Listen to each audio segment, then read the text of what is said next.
Tripura youth ব্রিগেডের মানবিক উদ্যোগ।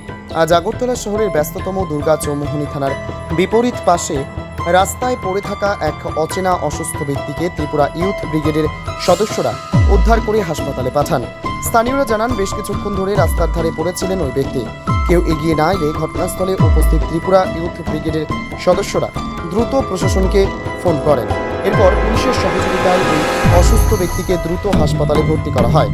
ত্রিপুরা ইউথ ব্রিগেডের পক্ষ থেকে জানানো হয়, মানবিক দায়িত্ব থেকেই আমরা এগিয়ে এসেছি। সমাজের প্রতি আমাদের এই দায়িত্ববোধ প্রতিনিয়ত অব্যাহত থাকবে। এই ঘটনাকে কেন্দ্র করে সংগঠনের মানবিক ভূমিকার প্রশংসা করছে সাধারণ মানুষ। সমাজে এমন সচেতন ও সহানুভূতিশীল সংগঠনের প্রয়োজনীয়তা আবারও প্রমাণিত হলো এই ঘটনায়।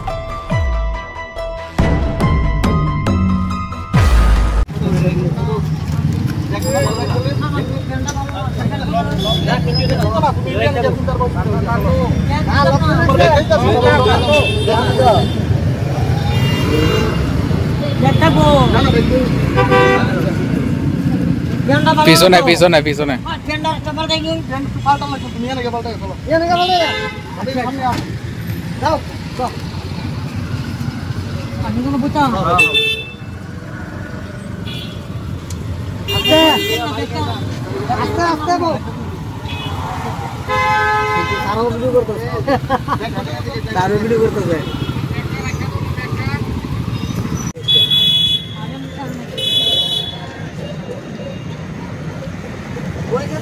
ব্যুরো রিপোর্ট, অমর বার্তা।